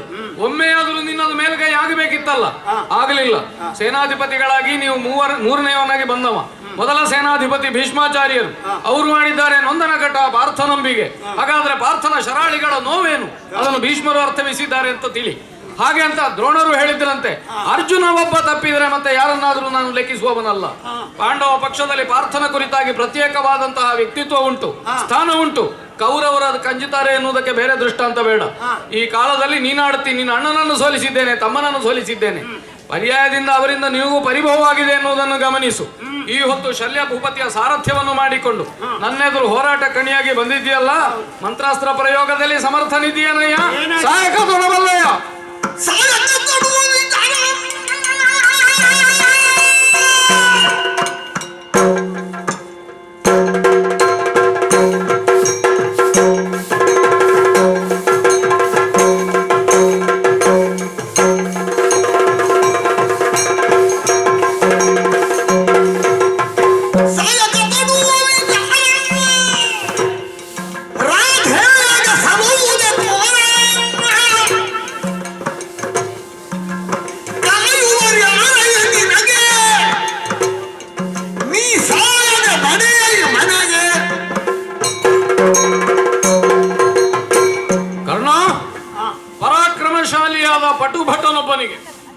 ಆಯುಧಪಾಣಿಯಾಗಬೇಕು ಅಂತಾದ್ರೆ ಒಂದು ಉದ್ದೇಶ ಇರಬೇಕು. ಕ್ಷತ್ರಿಯರಾದ ನಾವು ಅದನ್ನೆಲ್ಲ ಅಂಗೀಕರಿಸಿ ಆಯುಧವನ್ನು ಗ್ರಹಿಸ್ತೇವೆ, ಗುರುಪದೇಶವನ್ನು ಹೊಂದಿ ವಿದ್ಯಾಪ್ರಾವೀಣ್ಯವನ್ನು ಪಡೆಯುತ್ತೇವೆ. ಹಾಗಾದ್ರೆ ನಮ್ಮ ಉದ್ದೇಶ ಏನು? ಧರ್ಮಕ್ಕೆ ನ್ಯೂನತೆ ಬರಕೂಡದು, ಧರ್ಮ ರಕ್ಷಣೆಯಾಗಬೇಕು. ಯಾರೆಲ್ಲ ಸಾತ್ವಿಕರಿದ್ದಾರೋ ಅವರನ್ನು ಉಳಿಸಬೇಕು ಎನ್ನುವ ಕಾರಣಕ್ಕೆ ನಾವು ಆಯುಧವನ್ನು ಧರಿಸ್ತೇವೆ. ನಮ್ಮ ವಿರೋಧವಾಗಿ ಕೌರವ ಏನನ್ನೆಲ್ಲ ಆಚರಿಸಿದನು ಅದು ಧರ್ಮವಲ್ಲ ಅಂತ ನಿಮ್ಮ ಪಕ್ಷೀಯರೇ ಅಂಗೀಕರಿಸಿದ್ದುಂಟು. ಆದ್ರಿಂದಲೇ ನಮ್ಮ ಹೋರಾಟಕ್ಕೊಂದು ಮೌಲ್ಯ ಕಲ್ಪಿತವಾಗಿದೆ. ಕೇವಲ ಅರ್ಜುನನ ವ್ಯಕ್ತಿಗತವಾದ ಗೆಲುವಲ್ಲ, ಪಾಂಡವರ ಪಕ್ಷದ ಮಾತ್ರ ಗೆಲುವಲ್ಲ, ಜಗತ್ತಿನ ಧರ್ಮದ ಉಳಿವಿಗಾಗಿ ನಾವು ಗೆಲ್ಲಲೇಬೇಕಾಗಿದೆ. ಆದ್ರಿಂದಲೇ ಪ್ರಪಂಚದಲ್ಲಿ ಸಮಸ್ತರು ನಮ್ಮ ಗೆಲುವನ್ನು ಹಂಬಲಿಸ್ತಾರೆ ಅಂತ ಭಾವಿಸಬೇಕು. ನೀನು ಆಯುಧಪಾಣಿಯಾಗಿದ್ದಿ, ಕ್ಷತ್ರಿಯನಾಗುತ್ತೇನೆ ಅಂತ ಹೊರಟಿದ್ದಿ, ಇದಕ್ಕೊಂದು ಉದ್ದೇಶ ಬೇಕಾಗಿತ್ತು. ಆದ್ರೆ ಯಾವ ಉದ್ದೇಶವೂ ನಿನಗಿಲ್ಲ. ನೀನವತ್ತೇ ಘೋಷಿಸಿದ ಹಾಗೆ ಅರ್ಜುನನೊಂದಿಗೆ ದ್ವಂದ್ವ ಯುದ್ಧ, ಅರ್ಜುನನ ವಿರೋಧ. ಕಾರಣ ಏನೋ ನನಗೆ ಗೊತ್ತಿಲ್ಲ. ಕೇವಲ ಸ್ಪರ್ಧೆ ಅಂತ ಆದ್ರೆ ತಲೆ ತೆಗೆಯುವ ಅಲ್ಲಿವರೆಗೆ ಹೋಗಬೇಕಾದದ್ದಿಲ್ಲ. ನೀನು ಅರ್ಜುನನಿಗಿಂತ ಹೆಚ್ಚು ಅಂತ ಸ್ಥಾಪಿಸಿದ್ರೆ ಸಾಕಾಗುತ್ತದೆ. ಆದ್ರೆ ನೀನು ಹಾಗೆ ಮಾಡಲಿಲ್ಲ. ಅರ್ಜುನನನ್ನು ಕೊಲ್ಲುವಲ್ಲಿವರೆಗೆ ನಿನ್ನ ವೈಷಮ್ಯವನ್ನು ಬೆಳೆಸಿದೆ. ಹಾಗಾದ್ರೆ ಇದರ ಅರ್ಥ ಏನು? ನಿನಗೆ ವ್ಯಕ್ತಿಗತವಾದ ವಿದ್ವೇಷವೇ ಆಯುಧ ಗ್ರಹಣಕ್ಕೆ ಕಾರಣವಾಗಿದೆಯೇ ವಿನಾ ಬೇರೆ ಯಾವುದೋ ಒಂದು ತಾತ್ವಿಕವಾದಂತಹ ಮೌಲ್ಯ ಸ್ಥಾಪನೆಗಲ್ಲ ನಿನ್ನ ಹೋರಾಟ. ಹಾಗಾಗಿಯೇ ನೀನು ಅಡಿಗಡಿಗೆ ಹೇಳ್ತಿ, ನನ್ನನ್ನು ಸೂತಜಾತನೆಂದು ನಿಂದಿಸ್ತೀರಿ, ನನ್ನ ತೇಜೋವಧಿಗೆ ಕಾರಣರಾಗ್ತೀರಿ. ನಿನಗೆ ಗೊತ್ತಲ್ಲ, ಮೊದಲಿನಿಂದಲೂ ನೀನು ಸೂತಜಾತ ಅಂತ ಪ್ರಸಿದ್ಧನಾದದ್ದು. ನಾವು ಆಡುವುದರಿಂದ ನಿನಗೆ ಹೆಚ್ಚಿಗೆ ದುಃಖವಾಗುವುದಕ್ಕೋ ನೋವಾಗುವುದಕ್ಕೋ ಇಲ್ಲವಲ್ಲ. ಇದನ್ನು ಅಂಗೀಕರಿಸಿಯ ಹೋರಾಟಕ್ಕೆ ನಿಂತ ನೀನು ನಾವು ಹೇಗೆ ಕರೆಯಲಿ ಅದನ್ನು ಲೆಕ್ಕಕ್ಕೆ ಇಡಕೂಡದು. ಒಂದು ವೇಳೆ ಹೋರಾಟವೇ ಹೌದು ಅಂತಾದ್ರೆ, ನಾನು ಹೋರಾಟ ಮಾಡಿದ್ದೇನೆ ಆಯುಧವನ್ನು ಹಿಡಿಯುವ ಕಾಲಕ್ಕೆ ಪ್ರತಿಜ್ಞಾಬದ್ಧನಾಗಿ. ಆರ್ತರನ್ನು ರಕ್ಷಿಸ್ತೇನೆ, ಗೋವುಗಳನ್ನು ರಕ್ಷಿಸ್ತೇನೆ, ಬ್ರಾಹ್ಮಣರಿಗೆ ಸಹಾಯಕನಾಗಿರ್ತೇನೆ, ಧರ್ಮಕ್ಕೆ ಚ್ಯುತಿ ಬಾರದ ಹಾಗೆ ಕಾಪಾಡುತ್ತೇನೆ. ಈ ನಿಷ್ಠೆಯಿಂದ ಆಯುಧಪಾಣಿಯಾಗಿದ್ದೇನೆ, ಪುಣ್ಯ ಸಂಚಯವನ್ನು ಮಾಡಿದ್ದೇನೆ. ನನ್ನ ಬಾಣ ಪ್ರಯೋಗವಾಗಲಿ ಯುದ್ಧವಾಗಲಿ ನಿರ್ನಿಮಿತ್ತವಾಗಿ ಕೇವಲ ವ್ಯಕ್ತಿಗತ ವಿದ್ವೇಷವನ್ನು ಸಾಧಿಸುವುದಕ್ಕಲ್ಲ. ಆದ್ರೆ ನೀನು ಇಲ್ಲಿವರೆಗೆ ಮಾಡಿದ ಹೋರಾಟಗಳಲ್ಲಿ ಎಲ್ಲಿಯೂ ಒಂದು ಮೌಲ್ಯ ಸ್ಥಾಪನೆಗಾಗಲಿ ಧರ್ಮ ರಕ್ಷಣೆಗಾಗಲಿ ಮಾಡಿದ್ದಿಲ್ಲ. ಆದ್ರಿಂದಲೇ ಸಹಾಯಕವನ್ನು ತೊಡಬೇಕು ಅಂತಾದ್ರೆ ಆರ್ಷೇಯವಾದಂತಹ ವಿಚಾರ ಪರಂಪರೆಯೊಂದು ಬೆಂಬಲವಾಗಿ ಒದಗಿ ಬರಬೇಕು. ನಿನಗಂಥದ್ದು ಏನೂ ಇಲ್ಲ. ಕೇವಲ ಸೂತನಲ್ಲ ನಾನು ಕ್ಷತ್ರಿಯನಾಗಿ ಸಮರ್ಥನಿದ್ದೇನೆ ತೋರಿಸಲಿಕ್ಕೆ ಹೊರಟ ಹಾಗೆ ಕಾಣುತ್ತದೆ ನಿನ್ನ ಹೋರಾಟ. ಅಲ್ಲ, ನೀನು ಯಾರಿಗಾಗಿ ಹೋರಾಟ ಮಾಡ್ತಾ ಇದ್ದೀಯೋ? ಸುಯೋಧನನಾದರೂ ಧರ್ಮಿಷ್ಠನಲ್ಲ, ನಮಗೆ ವಿರೋಧವಾಗಿ ಮಾಡಿದ್ದಾನೆ ಎಂಬ ಕಾರಣಕ್ಕಲ್ಲ, ಧರ್ಮಕ್ಕೆ ವಿರೋಧವಾಗಿ ವ್ಯವಹರಿಸಿದ್ದಾನೆ. ಮೊನ್ನೆ ಸ್ಪಷ್ಟವಾಗಿ ಆಡಿದ್ದಾನಲ್ಲ, ನನಗೆ ಧರ್ಮ ಏನು ಅಂತ ಗೊತ್ತುಂಟಾದ್ರೆ ಮಾಡುವುದಿಲ್ಲ ನಾನು, ಅಧರ್ಮ ಏನು ಅಂತ ಗೊತ್ತುಂಟಾದ್ರಿಂದ ನಿವೃತ್ತಿ ಇಲ್ಲ ಅಂತ. ಹಾಗಾದ್ರೆ ಅಧರ್ಮ ಅಂತ ತಿಳಿದು ಯಾವನ್ನು ವ್ಯವಹರಿಸ್ತಾನೋ ಅವನಿಗೆ ನೀನು ಬೆಂಬಲವನ್ನು ಕೊಟ್ಟವ. ವ್ಯಕ್ತಿಗತವಾಗಿ ನಿನಗೆ ಧರ್ಮದ ಕುರಿತಾಗಿ ಶ್ರದ್ಧೆ ಇಲ್ಲ, ನೀನು ಧರ್ಮಿಷ್ಠನಲ್ಲ. ಆದ್ರಿಂದಲೇ ಅವನ ಪಕ್ಷೀಯನಾಗಿ ಬಂದಿದ್ದಿ, ಅವನ ಕೋಕದ ಕೃತ್ಯಗಳಿಗೆಲ್ಲ ಬೆಂಬಲವನ್ನು ಕೊಟ್ಟಿದ್ದಿ. ಸಹಾಯಕವನ್ನು ತೊಡುವಲ್ಲಿ ನಿನಗೆ ವಿಚಾರವಿಲ್ಲ, ವಿಮರ್ಶೆ ಇಲ್ಲ. ಸಾತ್ವಿಕತೆಯ ರಕ್ಷಣೆ ನಿನಗೆ ಉದ್ದೇಶವಲ್ಲ. ನೀನು ದೊಡ್ಡವನಾಗಬೇಕು ಎನ್ನುವುದಷ್ಟೇ ನಿನ್ನ ಘನವಾದ ಉದ್ದೇಶ ಬಿಟ್ರೆ ಬೇರೆ ಪ್ರಪಂಚ ಕ್ಷೇಮಕ್ಕಾಗಿ ಹೋರಾಟ ಅಲ್ಲ ನಿನ್ನದು. ಆದ್ರಿಂದಲೇ ಸಹಾಯಕ ತೊಡುವ ವಿಚಾರ ನಿನಗೆ ಇಲ್ಲವೇ ಇಲ್ಲ. ರಾಧೇಯನಾಗಿ ನೀನು, ಸೂತನಾಗಿ ನೀನು ಆಯುಧಪಾಣಿ ಆಗಿ ನಿಲ್ಲಬೇಕು ಅಂತಾದ್ರೆ ಹಿಂದೆ ಪರಶುರಾಮರಿಗೊಂದು ಘನವಾದ ಉದ್ದೇಶ ಇತ್ತು. ಬ್ರಾಹ್ಮಣರಾದವರು ಕ್ಷತ್ರಿಯತ್ವವನ್ನು ಸ್ವೀಕಾರ ಮಾಡುವಲ್ಲಿ ಧರ್ಮ ರಕ್ಷಣೆ ಅವರಿಗೆ ಉದ್ದೇಶವಾಗಿತ್ತು, ಯಾರೋ ಧರ್ಮಿಗಳವರ ನಾಶ ಅವರ ಉದ್ದೇಶವಾಗಿತ್ತು. ಆದ್ರಿಂದಲೇ ಪದೇ ದುರ್ಮದಿತರಾದ ಕ್ಷತ್ರಿಯರ ನಾಶಕ್ಕಾಗಿ ಪಣದೊಟ್ಟು ಮುಂದುವರಿದರು. ಈಗ ಒಂದು ವೇಳೆ ಪ್ರವಾಹದ ವಿರುದ್ಧದ ಈಜನ್ನು ಅದು ಮಾಡಬೇಕಾದ್ರೆ ಅಂತಹ ಘನವಾದ ಉದ್ದೇಶ ಬೇಕು. ಏನುಂಟಯ್ಯ ನೀನು ಸಹಾಯಕ ತೊಡುವಲ್ಲಿ ಘನವಾದ ವಿಚಾರ ಏನೂ ಇಲ್ಲ. ನಿನ್ನ ದೊಡ್ಡಸ್ತಿಕೆಯನ್ನು ಮೆರೆಯಿಸುವುದಕ್ಕೆ ನಿನಗೊಂದು ಮಾಧ್ಯಮ, ನಿನಗೊಂದು ಆಲಂಬನೆ ಮಾತ್ರ ಈ ಶಸ್ತ್ರಾಸ್ತ್ರಗಳಾಗಿದ್ದಾವೆ. ಹಾಗಾದ್ರಿಂದಲೇ ಇವತ್ತು ಮುಖಾಮುಖಿಯಾಗಿ ನಿಲ್ಲುವಲ್ಲಿ ನಿನಗೆ ಒಳಗಿಂದೊಳಗೆ ಸಣ್ಣದಾದ ಅಳುಕು ಇರಲೇಬೇಕು. ಇಲ್ಲದೆ ಇದ್ರೆ ಇಲ್ಲಿಯವರೆಗೆ ನಡೆದ ಯುದ್ಧದಲ್ಲಿ 10 ದಿನ ಬಾರದೇ ಇದ್ದವ, ದ್ರೋಣರ ಸೇನಾಧಿಪತ್ಯದಲ್ಲಿ ಯುದ್ಧವಾಗುವಾಗ ಎದುರಾಗದೇ ಇದ್ದವ, ನಿನ್ನೆ ಯುದ್ಧದಲ್ಲಿ ಎದುರಾಗದೇ ಇದ್ದವ, ಈಗ ರಥವನ್ನು ಚಾಚಿದ್ದೇನೆ ಎನ್ನುವಲ್ಲಿ ದೊಡ್ಡಸ್ತಿಗೆ ಏನೂ ಇಲ್ಲ. ಮಾತ್ರ ಅಲ್ಲ ಕರ್ಣ, ಪ್ರಪಂಚದಲ್ಲಿ ಒಂದು ವ್ಯವಸ್ಥಿತವಾದಂತಹ ನಡವಳಿಕೆ ಬೇಕು ಅಂತಾದ್ರೆ, ವ್ಯವಹಾರವು ಧರ್ಮನಿಷ್ಠವಾಗಿ ಹೋಗಬೇಕು ಅಂತಾದ್ರೆ ಅದಕ್ಕೆ ಕಟಿಬದ್ಧರಾಗಿ ನಾವು ದುಡಿಯುವವರಾಗಬೇಕು. ಅದು ಮಾಡುವುದಿದ್ರೆ ಮಾತ್ರ ಧರ್ಮವು ನಮಗೆ ರಕ್ಷಣೆಯನ್ನು ಕೊಡುತ್ತದೆ. ನಿನ್ನ ಸ್ಥಿತಿಯನ್ನು ನೋಡಿದ್ರೆ ಯಾರು ಅಂತಿಮವಾಗಿ ರಕ್ಷಣೆಯನ್ನು ಕೊಡಬೇಕೋ ಅಂತಹ ಧರ್ಮ ದೇವತೆಯ ರಕ್ಷಣೆಯೂ ನಿನಗಿಲ್ಲ. ನಿನಗೆ ಕಾಯುವವರು ಯಾರೂ ಇಲ್ಲ, ಕೇವಲ ಕೈಯ ಕೈದುಗಳು ಮಾತ್ರ. ಆದ್ರೆ ನನ್ನ ಎದುರಿನಲ್ಲಿ ಸಾಕಾಗುವುದಿಲ್ಲ. ನಾನು ಆಯುಧ ಪ್ರಯೋಗದಲ್ಲಿ, ಶಸ್ತ್ರಾಸ್ತ್ರಗಳ ಪ್ರಹರಣೆಯಲ್ಲಿ ಅತ್ಯಧಿಕವಾದಂತಹ ಸಾಮರ್ಥ್ಯವನ್ನು, ನೈಪುಣ್ಯವನ್ನು ಸಂಪಾದಿಸಿಕೊಂಡವ. ನನ್ನ ಎದುರಿನಲ್ಲಿ ಕೇವಲ ನಾನು ನೀನು ಗೆಲ್ಲುತ್ತೇನೆ ಅಂತ ತಿಳಿಯಬೇಡ. ಈಗಲೂ ಹೇಳುತ್ತೇನೆ, ಸುಮ್ಮನೆ ಸಾಯುವ ಸ್ಥಿತಿಯನ್ನು ನೀನಾಗಿ ತಂದುಕೊಳ್ಳುವುದಕ್ಕಿಂತ ಸೋತೆನೆಂದು ನಿವೃತ್ತನಾಗುವುದೇ ನಿನ್ನ ಜೀವನಕ್ಕೆ ಒಳಿತು ಅಂತ ತಿಳಿ. ನಿನ್ನ ಈ ಉಪದೇಶ ಯಾರಿಗೆ ಬೇಕು ಹೇಳು? ಏನಿದ್ರು ನನಗಿಂತ ಚಿಕ್ಕವ ನೀನು. ನಿನ್ನ ಉಪದೇಶ ಕೇಳಿ ಕರ್ಣ ಹೋಗ್ತಾನೆ ಅಂತ ಇದ್ರೆ ರಥ ಚಾಚುತ್ತಾನೇನೋ ಇಲ್ಲಿ ಬಂದು. ಆದ್ದರಿಂದ ರಥ ಚಾಚಿದ ನನ್ನಲ್ಲಿ ಹೊರಟು ಹೋಗುವಂತ ನನಗೆ ಕೊಡುಗೆಯನ್ನು ಕೊಡ್ತಾ ಇದೆಯಲ್ಲ, ಅದು ಯಾಕೆ ಅಂತಂದ್ರೆ ನಿನ್ನಲ್ಲಿರುವಂತಹ ಉದ್ದಟತನ.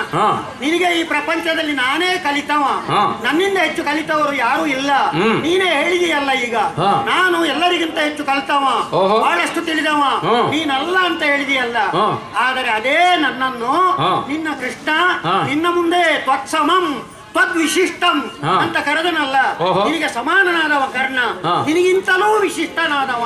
ಅದು ನಿನ್ನ ಸಾರಥಿಯಾದ ಕೃಷ್ಣನೇ ಹೇಳಿದ ಮಾತು. ಆದ್ದರಿಂದ ನೀನು ಹಾಗೆ ಬಡಬಡಿಸಿಕೊಂಡ ಮಾತ್ರಕ್ಕೆ ನೀನು ನಿನ್ನನ್ನು ಹೊಗಳಿಕೊಳ್ಳಬಹುದು ಹೊರತು ನಾನು ಕೀಳಾಗ್ತೇನೆ ಅಂತ ತಿಳ್ಕೊಳ್ಬೇಡ. ಅಷ್ಟು ಮಾತ್ರವಲ್ಲ, ನನ್ನ ಯುದ್ಧಕ್ಕೆ ಧರ್ಮದ ಬೆಂಬಲವಿಲ್ಲ ಅಂತ ಹೇಳ್ತಾ ಇದ್ದೀನಿ ನೀನು. ನನ್ನ ಯುದ್ಧಕ್ಕೆ ಧರ್ಮದ ಬೆಂಬಲವೇ ಇದೆ. ಯಾವ ಧರ್ಮ? ನನ್ನ ವ್ಯಷ್ಟಿ ಧರ್ಮ. ನನ್ನದು ಸಮಷ್ಟಿ ಧರ್ಮ ಅಲ್ಲ, ನನ್ನದು ವ್ಯಷ್ಟಿ ಧರ್ಮ. ಯಾರು ಈ ಪ್ರಪಂಚದಲ್ಲಿ ನನ್ನನ್ನು ಒಂದು ಉತ್ತಮ ಸ್ಥಾನಕ್ಕೆ ತೆಕ್ಕೊಂಡು ಹೋದನೋ ಆ ಕೌರವನಿಗೆ ನಾನು ಋಣಿಯಾಗಿರಬೇಕು. ಅದು ಸ್ವಾಮಿ ಭಕ್ತಿ ಅಂತ ಅದಕ್ಕೆ ಹೆಸರು. ಯಾರು ಸ್ವಾಮಿ ಭಕ್ತಿಗೆ ವಿರೋಧ ಮಾಡ್ತಾನೆ ಅವನಿಗೆ ಭರ್ತೃಪಿಂಡ ಅಪಹಾರಿ ಅಂತ ಹೆಸರು. ಅವ ನನ್ನ ಭರ್ತೃ, ನನ್ನನ್ನು ಉಳಿಸಿದವ, ಅವನಿಗೆ ನಾನು ನಿಷ್ಠನಾಗಿರುವುದು ನನ್ನ ಧರ್ಮ.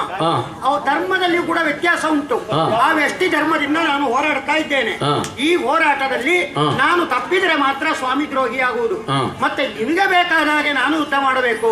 ನಿಮ್ಮದು ಧರ್ಮದ ಪಕ್ಷ ಅಂತ ನೀನು ಹೇಳ್ತೀಯಲ್ಲ, ನೀನು ನಿಮ್ಮದು ಧರ್ಮದ ಪಕ್ಷ ಅಂತ ಹೇಳ್ಬಹುದು, ಕೌರವ ಅವನದು ಧರ್ಮದ ಪಕ್ಷ ಅಂತ ಹೇಳ್ಬಹುದು. ಧರ್ಮ ನಿರ್ಧಾರವಾಗುವುದಕ್ಕೆ ಯುದ್ಧ ಆಗುತ್ತಾ ಇದೆ ಈಗ.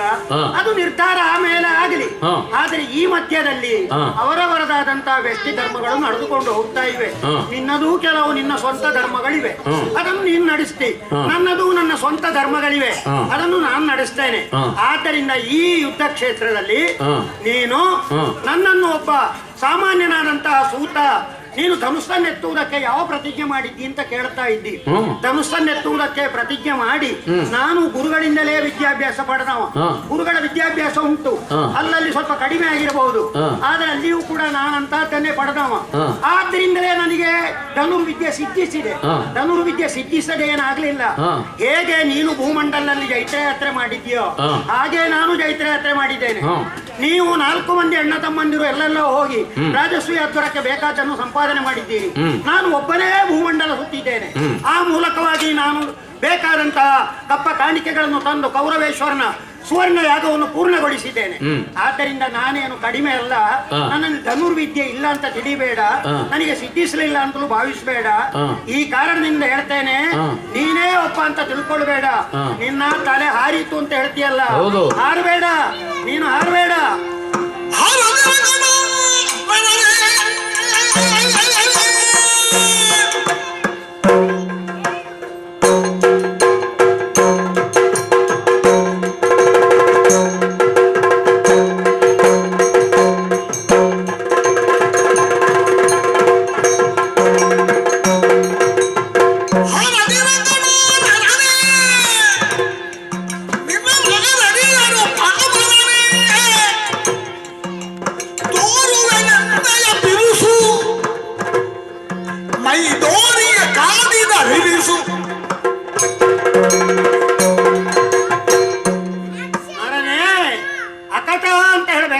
ನಿನ್ನ ಅವಸ್ಥೆ ನೋಡಿ. ಯಾಕಯ್ಯ ನೀನು ಮತ್ತೆ ಮತ್ತೆ ಹಾಡ್ತಾ ಇದ್ದೀಯಲ್ಲ, ನಿನ್ನನ್ನು ಕೊಂದೇ ಕಳೆಯುತ್ತೇನೆ ಅಂತ ಅಬ್ಬರಿಸ್ತಾ ಇದ್ದೀಯಲ್ಲ, ಅಷ್ಟು ಸುಲಭದಲ್ಲಿ ಕರ್ಣನನ್ನು ಕೊಲ್ಲುವುದಕ್ಕೆ ಸಾಧ್ಯ ಇಲ್ಲ ಎಂಬುದು ನಿಮ್ಮವರೆಲ್ಲರಿಗೂ ಗೊತ್ತಿದ್ದಂತಹ ವಿಚಾರ. ಆದ್ರಿಂದಲೇ ನೀನು ಪಾಶುಪತ ಸಂಪಾದನೆಗೆ ಹೋದದ್ದು ಅಂತ ಲೋಕಪ್ರತೀತವಾದಂತಹ ವಿಚಾರ ಅದು. ಈ ಕರ್ಣನ ಕುರಿತಾಗಿಯೇ ನಿಮಗೆ ಬಹಳಷ್ಟು ನೋವು ಅಂದ್ರೆ ದುಃಖವಿದ್ದದ್ದು, ತಲೆ ಬಿಸಿ ಇದ್ದದ್ದು. ಅದೇ ಕರ್ಣ ನಿಮ್ಮ ಮುಂದೆ ನಿಂತು ನಿನ್ನನ್ನು ಮುಂದೆ ಸಡ್ಡು ಹೊಡೆದು ಯುದ್ಧಕ್ಕೆ ಸಿದ್ಧನಾದಾಗ ನೀನು ಏನು ಅಲ್ಲಪ್ಪ ನಿನ್ನ ತಲೆ ಹಾರಿಸಿ ಬಿಡ್ತೇನೆ ಅಂತ ಹೇಳ್ತೀಯಲ್ಲ, ಅಯ್ಯೋ ನಿನ್ನ ಅಪಲಾಪವೇ, ಅದಕ್ಕಾಗಿ ನಾನು ಅಕಟ ಅಂತ ಹೇಳಿದ್ದು. ಆದ್ದರಿಂದ ನೀನೇ ದೊಡ್ಡವ ಅಂತ ಹಾರಬೇಡ. ನಿನಗೆ ಪ್ರತಿಸ್ಪರ್ಧಿಯಾಗಿ ನಿಂತ ನಾನೊಬ್ಬ ಇದ್ದೇನೆ. ಆ ನಮ್ಮ ಯುದ್ಧ ವಿದ್ಯೆಯ ಪರೀಕ್ಷಾ ಕಾಲದಲ್ಲಿಯೇ ನಾನು ನನ್ನ ಪ್ರದರ್ಶನ ಕೊಟ್ಟಾಗ ನೀನು ಕೂಡ ಅಲ್ಲಿ ಪ್ರದರ್ಶನ ಕೊಟ್ಟಾಗ ಅಲ್ಲಿ ನಾನು ನಿನ್ನನ್ನು ಕೊಲ್ಲುತ್ತೇನೆ ಅಂತ ಹೇಳಲಿಲ್ಲ. ಕೊಲ್ತೇನೆ ಎಂಬ ಮಾತು ನನಗಿಂತ ಮೊದಲು ನೀನು ಆಡಿದವ. ಕರ್ಣನನ್ನು ಕೊಂದೇ ಕಳೆಯುತ್ತೇನೆ ಅಂತ ಜೂಜಿನ ಸಭೆಯಲ್ಲಿ ಮೊದಲಾಡಿದ್ದು ನೀನು. ನಾನು ಅರ್ಜುನನನ್ನು ಕೊಲ್ತೇನೆ ಅಂತ ಎಲ್ಲಿಯೂ ಪ್ರತಿಜ್ಞೆ ಮಾಡಲಿಲ್ಲ. ಮಾಡಿದ್ದಿದ್ರೆ ಆಮೇಲೆ ನೀವು ವನವಾಸಕ್ಕೆ ಹೋದ ಮೇಲೆ. ಆದ್ದರಿಂದ ಈ ಯುದ್ಧ ಕ್ಷೇತ್ರದಲ್ಲಿಯೂ ಈ ಕಾಲಕ್ಕೆ ಕೊಂದೇ ಕಳೀತೇನೆ ಅಂತ ಹೇಳಿದ ನಿನ್ನ ಮುಂದೆ ಇವತ್ತು ಮಧ್ಯಾಹ್ನ ಹೇಳಿದ್ಯಂತೆಲ್ಲ ನಾನು ಬಂದಿದ್ದೇನೆ ಎನ್ನುವಾಗ ನೀನು ಆಲೋಚಿಸಬೇಕು. ಇವನು ಹಿಂದೆ ಹೋಗುವವನಲ್ಲ, ಇವನು ಯುದ್ಧಕ್ಕೆ ಬಂದು ಹೋರಾಟಕ್ಕೆ ನಿಂತವ. ಈ ಕಾಲಕ್ಕೆ ಇವನನ್ನು ಬೆದರಿಸುವುದಕ್ಕೆ ಆಗುವುದಿಲ್ಲ ಎಂಬುದನ್ನು ನೀನು ಆಲೋಚನೆ ಮಾಡಬೇಕು. ಆದ್ದರಿಂದ ಹೇಳ್ತೇನೆ, ನಿನ್ನನ್ನು ತಲೆ ಕಾಯುವುದಕ್ಕೆ ಬೇಕಾದವರೆಲ್ಲ ಇದ್ದಾರೆ. ಶ್ರೀಕೃಷ್ಣನಿದ್ದಾನೆ, ನಿನ್ನ ಪಕ್ಷದ ಬೇರೆಯವರು ಇರಬಹುದು. ನನ್ನ ತಲೆ ಕಾಯುವುದಕ್ಕೆ ಯಾರೂ ಇಲ್ಲ ಅಂತ ನೀನು ತಿಳ್ಕೊಂಡದ್ದಿರಬಹುದು. ನನ್ನಲ್ಲಿ ಅಲ್ಪ ಬಲದ ಶಸ್ತ್ರಾಸ್ತ್ರಗಳಿರುವುದು ಅಂತ ನೀನು ಭಾವಿಸಿದ್ದಿರಬಹುದು. ಆದ್ರೆ ಹಾಗೆ ತಿಳ್ಕೊಳ್ಬೇಡ. ನನ್ನಲ್ಲಿ ಏನು ಬಲ ಇದೆ, ನನ್ನಲ್ಲಿ ಏನು ಮಂತ್ರ ಸಿದ್ಧಿ ಇದೆ, ನನಗೆ ಹೇಗೆ ಗುರುಪದೇಶಗಳಾಗಿವೆ, ಆ ಬಗ್ಗೆ ನಿನಗೆ ಸರಿಯಾದಂತಹ ಇತ್ಯರ್ಥವಾದ ವಿಚಾರ ಸಿಕ್ಕಿರಬಹುದು ಅಂತ ನಾನು ತಿಳ್ಕೊಳ್ಳುವುದಿಲ್ಲ. ಆದ್ದರಿಂದ ನನ್ನಲ್ಲಿ ಬೇಕಾದಾಗ ಬೇಕಾದಷ್ಟು ಬಂದೀತು. ನಿನ್ನನ್ನು ಪ್ರತಿಭಟಿಸುವ ಬೇಕಾದ ಶಕ್ತಿ ನನ್ನಲ್ಲಿ ಇದ್ದೀತು. ಅದನ್ನು ಎಚ್ಚರಿಕೆಯಿಂದ ನಿನಗೆ ಹೇಳ್ತಾ ಇದ್ದೇನೆ. ಹಾರಬೇಡ, ಹಾರಬೇಡ. ನನ್ನ ಬಿರುಸು ತೋರಿಸ್ತೇನೆ, ಸಾಧ್ಯವಾದರೆ ನಿಲ್ಲು ಅಂತ ಕೇಳ್ತೇನೆ. ಒಂದು ವೇಳೆ ನಿನ್ನಲ್ಲಿ ನನಗೆ ತಿಳಿಯದೇ ಇದ್ದ ರಹಸ್ಯಾತ್ಮಕವಾದ ಶಕ್ತಿ ಉಂಟು ಅಂತಾದ್ರೆ ಅದರ ಇತ್ಯರ್ಥವೂ ಆಗಿ ಹೋಗಲಿ. ನನಗಂತೂ ನಿನ್ನ ತಲೆ ತೆಗೆಯುವುದೇ ನಿರ್ಣಯ, ಪ್ರತಿಜ್ಞೆಯು ಅದನ್ನೇ ಸೂಚಿಸುತ್ತದೆ. ಮುಂದೆ ಬಾ ನೋಡುವ.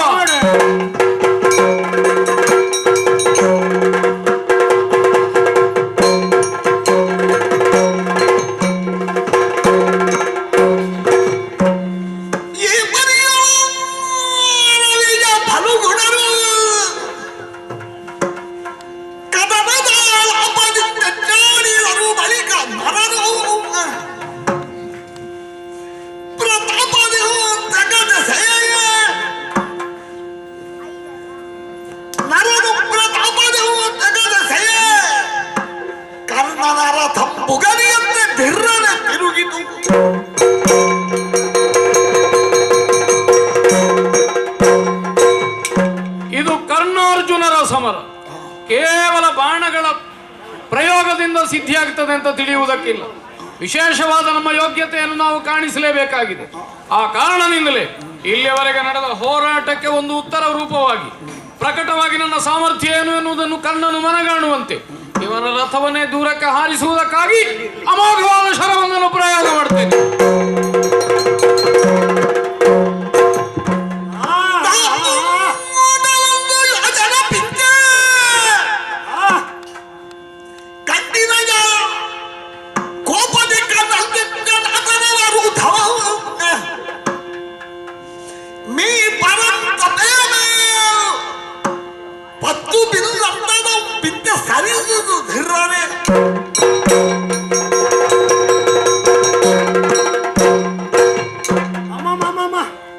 ಅರ್ಜುನನ ಅತ್ಯದ್ಭುತವಾದ ಬಾಣ ಘಾತಕ್ಕೆ ಸಿಕ್ಕಿ ನನ್ನ ರಥ ಹಿಂದೆ ಹಿಂದೆ ಹಿಂದೆ ಹೋಯಿತೆ. ಎಷ್ಟೋ ಯೋಜನಾಂತರಕ್ಕೆ ಹೋಯಿತೋ ಏನೇ ಇರಲಿ, ಮಾತ್ರಾಧೀಶ್ವರ ಸಾರಥ್ಯದಲ್ಲಿ ಅತ್ಯಂತ ಪಳಗಿದಂತಹ ನಮ್ಮ ಸಾರಥಿ ಮತ್ತೆ ಸ್ವಸ್ಥಾನಕ್ಕೆ ತಂದು ನಮ್ಮ ರಥವನ್ನು ನಿಲ್ಲಿಸಿದ್ದಾನೆ. ಕೇವಲ ಅರ್ಜುನ ಮಾತ್ರ ದ್ವೈರಥ ಯುದ್ಧದಲ್ಲಿ ಪಳಗಿದವನಲ್ಲ, ಈ ಕರ್ಣನೂ ಪಳಗಿದವ. ಇದೇ ಕಾರಣಕ್ಕಾಗಿಯೇ ಕೌರವೇಶ್ವರ ನನ್ನ ಮೇಲೆ ಬಹಳವಾದಂತಹ ಒಂದು ಧೈರ್ಯವನ್ನು ಪಡೆದಿದ್ದಾನೆ ಅಂತ ನನಗೆ ಗೊತ್ತು. ಆದ್ದರಿಂದ ಈ ಪ್ರಪಂಚದವು ಮತ್ತೊಮ್ಮೆ ದ್ವೈರಥ ಯುದ್ಧದ ಸವಿಯನ್ನು ಕಾಣುವುದಕ್ಕಾಗಿ ಅರ್ಜುನ ಮಾಡಿದಂತಹ ಕ್ರಮದಲ್ಲಿಯೇ ನಾನು ಬಾಣಗಳನ್ನು ತೆಗೆದು ಹೊಡಿತಾನೆ ಆ ಕಡೆಗೆ ನೋಡೋಣ.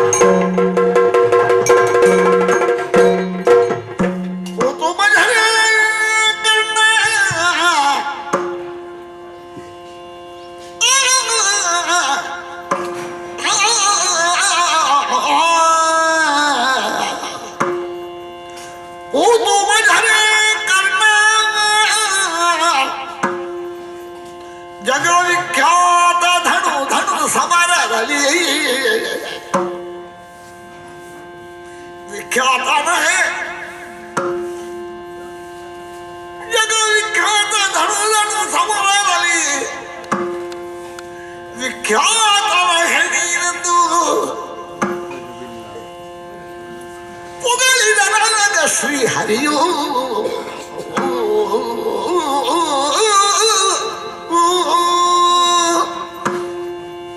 ಕರ್ಣ ಸ್ವಾಮಿ. ಪೂತುರೆ ಮಜರೆ ಇದು ಹೊಗಳಿದ್ದು ಮತ್ತೇನಲ್ಲ. ಹೌದಾ? ಹೌದು, ಇದು ಹೊಗಳಿಕೆಯ ಕೆಲವು ಮಾತುಗಳು. ಮತ್ತೆ ನಿನ್ನ ಸತ್ವಾತಿಶಯಕ್ಕೆ ಆ ಬಿಲ್ಗಾರಿಗೆಗೆ ನಾನು ಬಹಳಷ್ಟು ಮೆಚ್ಚಿದ್ದೇನಪ್ಪ, ಮೆಚ್ಚಿದ್ದೇನೆ. ಧನು ಧನು ಆ ಧನುಸ್ಸನ್ನು ಹಿಡಿಯುವಂತಹ ರೀತಿಯ ಬಾಣವನ್ನು ಬಿಡುವ ಕ್ರಮವು ಅದ್ಭುತವಾದದ್ದು. ನಿನಗೆ ನಿನ್ನ ರಥದ ಮೇಲೂ ಒಂದು ರೀತಿಯ ಹಿಡಿತ ಉಂಟು ಅಂತಾಯಿತು. ಹಾಗೆ ಇನ್ನೊಬ್ಬನ ರಥದ ಮೇಲೆ ಪ್ರಯೋಗ ಮಾಡುವಾಗ ನೀನು ತೋರಿಸಿದಂತಹ ವಿಕ್ರಮ ಸತ್ವಾತಿಶಯ ಬಹಳ ಪ್ರಧಾನವಾದದ್ದು ಅಂತ ನಾನು ತಿಳ್ಕೊಂಡಿದ್ದೇನೆ. ಆದ್ದರಿಂದ ನೀನು ರಥಿಕ ಮಾತ್ರ ಅಲ್ಲ, ಮಹಾರಥಿಯಾಗುವಂಥ ಎಲ್ಲ ಲಕ್ಷಣವೂ ನಿನ್ನಲ್ಲಿದೆ. ಮೆಚ್ಚಿದ್ದೇನೆಯ್ಯ, ಮೆಚ್ಚಿದ್ದೇನೆ. ಧನ್ಯೋಸ್ಮಿ. ಯಾಕುದಾನರ ವೈರಿ ಪೊಗಳಿದ ಮಾತಕ್ಕೆ ಹೇಳುತ್ತ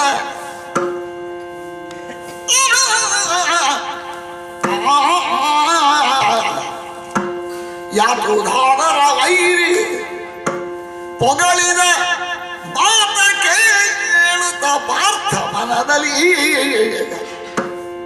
ಕಾತರಿಸಿ ಧನು ವಿಳುಹಿ ದುಗುಡದೊಳಿರಲು ಹರಿನುಡಿದ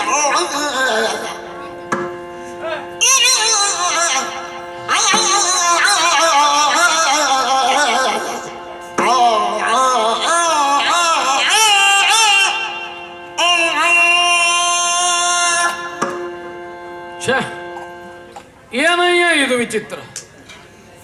ಕೃಷ್ಣನ ಮೆಚ್ಚುಗೆಯನ್ನು ಮನಸ್ಸಿನಲ್ಲಿ ಹಂಬಲಿಸಿ ಹೋರಾಟಕ್ಕೆ ತೊಡಗಿದವನ. ಇಲ್ಲಿಯವರೆಗೆ ನಾನು ನಡೆಸಿದಂತಹ ಸಮರ ಯಾರಿಗೂ ಕಡಿಮೆ ಆದದ್ದಲ್ಲ. ಆದರೂ ಮೆಚ್ಚುಗೆ ನನ್ನ ಕುರಿತಾಗಿ ಬರಲಿಲ್ಲ ಕೃಷ್ಣನಿಗೆ. ದೊಡ್ಡದಲ್ಲ, ಈಗಲ್ಲ, ಮತ್ತೆ ಅವನ ಮೆಚ್ಚುಗೆಗೆ ಪಾತ್ರನಾದೇನು ಎನ್ನುವ ವಿಶ್ವಾಸದಿಂದ ಹೋರಾಟಕ್ಕೆ ಮುಂದುವರಿದ. ಆದರೆ ಈಗ ಏನು ಮಾಡಿದ, ಏನು ಹೇಳಿದ? ಕರ್ಣನನ್ನು ಬಾಯಿ ತುಂಬಿ ಹೊಗಳಿದ. ಮೆಚ್ಚುಗೆ ಉಂಟು, ಅವನಲ್ಲಿ ಆತ್ಮೀಯತೆ ಉಂಟು ಅನ್ನುವುದರ ಧ್ವನಿ ಅದು. ಇವನಿಗೆ ಯಾತುಧಾನರ ವೈರಿ ಎನ್ನುವ ಹೆಸರುಂಟು ತಾನೆ. ಯಾತುಧಾನರು ಅಂದರೆ ರಾಕ್ಷಸರು ಅಂತ ಅರ್ಥ. ಈಗ ನನ್ನ ಕುರಿತಾಗಿ ಅಹಿತವಾದ ಭಾವ ಇರುವುದರಿಂದ ನನ್ನನ್ನೇ ರಾಕ್ಷಸರ ಸ್ಥಾನದಲ್ಲಿ ವಿರೋಧಿಯಾಗಿ ಕಲ್ಪಿಸಿದ್ದೇನೆ ಕೃಷ್ಣ. ಅವನಿಂದ ತಿರಸ್ಕೃತನಾಗಿದ್ದೇನೆ ಎನ್ನುವ ನೋವಿನಿಂದಲಾಗಿ ಯುದ್ಧ ಮಾಡಬೇಕು ಎನ್ನುವ ಹಂಬಲವೇ ಹೊರಟು ಹೋಯಿತು. ಇಲ್ಲಿಯವರೆಗಿದ್ದ ಉತ್ಸಾಹ ಕುಗ್ಗಿ ಹೋಯಿತು. ಇನ್ನು ಯುದ್ಧ ಮಾಡಿದ್ರೇನು ಬಿಟ್ರೆ. ಆ ಕಾರಣದಿಂದಲೇ ನನ್ನ ಈ ನೋವು ಅವನಿಗೆ ಅರ್ಥವಾಗುತ್ತದೋ ಇಲ್ವೋ ನನಗೆ ಗೊತ್ತಿಲ್ಲ. ಯುದ್ಧ ಮಾಡದಂತೆ ನನ್ನನ್ನು ತಡೆಯುತ್ತದೆ. ಅದಕ್ಕಾಗಿಯೇ ಧನುಸ್ಸನ್ನು ಕೆಳಗಿಟ್ಟಿದ್ದೇನೆ. ಸದ್ಯ ಯುದ್ಧದಿಂದ ವಿಮುಖನಾಗಿದ್ದೇನೆ. ಹಿಂದಿನಿಂದ ಯಾವ ಶಬ್ದವೂ ಬರುವುದಿಲ್ಲಲ್ಲ, ಬಂದದ್ದೆಲ್ಲ ಮುಂದಿನಿಂದ ಆಯಿತು. ಬಾಣಗಳು ಒಂದರ ಹಿಂದೆ ಒಂದು ಬರ್ತದೆ. ಕರ್ಣನ ಮೇಲೆ ಪ್ರಯೋಗ ಆಗ್ತದೆ ಅಂತ ನಾನು ಯೋಚಿಸಿದಾಗ ತಿರುಗಿ ನೋಡ್ತೇನೆ, ಅರ್ಜುನ ತನ್ನ ಧನುಸ್ಸನ್ನು ಕೆಳಗೆ ಇಳಿದಿದ್ದಾನಲ್ಲ. ಇಳಿಸಬೇಕಾದ್ರೆ ಏನು ಕಾರಣ ಯಾಕೆ ನಾನು ಚಿಂತೆ ಮಾಡಬೇಕು? ಅವನಲ್ಲಿಯೇ ಕೇಳೋಣ, ಏನು ಚಿಂತೆ ಅಂತ. ಅರ್ಜುನ, ಕೃಷ್ಣ,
ಏನು ಚಿಂತೆ ಬಂತು ಪಾರ್ಥ.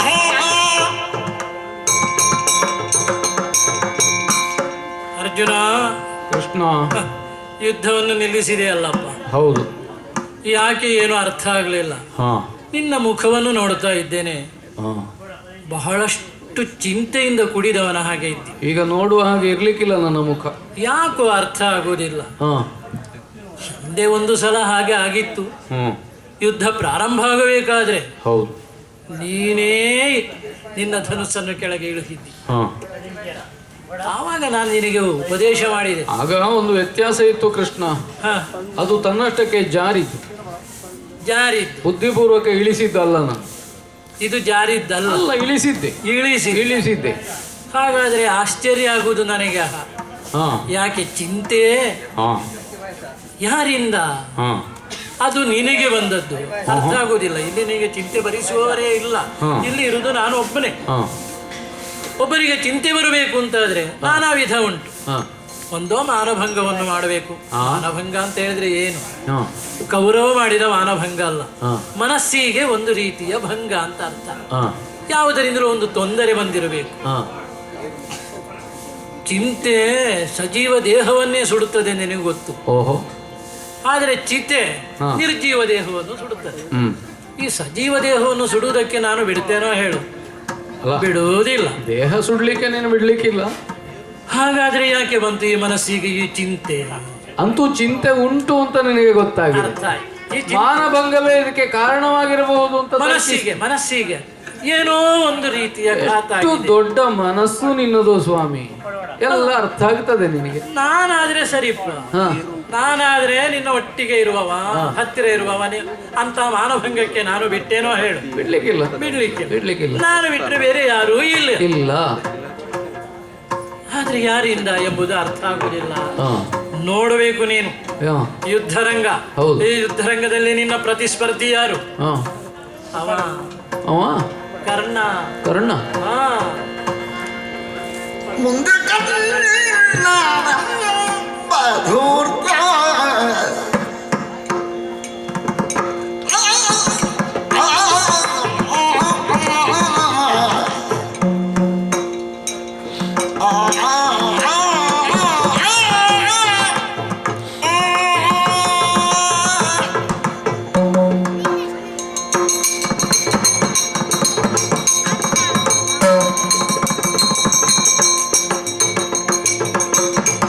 ಮುಂದೆ ಕರ್ಣದ ಧೂರ್ತ ನಿಂತಿರುವ ತಾಕಿದ ಕೋಮು ಕುಂದಿದನು ನಿಳುಹಿ ಕುಳಿತು ಕೊಂಡಿರುವುದು ನೀನೇ ಕೋ. ಕುಂದಿದನು ನಿಳುಹಿ ಕುಳಿತು ಕೊಂಡಿರುವುದು ನೀನೇ ಕೋ. ಏನು ಚಿಂತೆ ಬಂತು ಪಾರ್ಥ, ಕಣ್ಣೊಳೀಗ ಬೇಳು.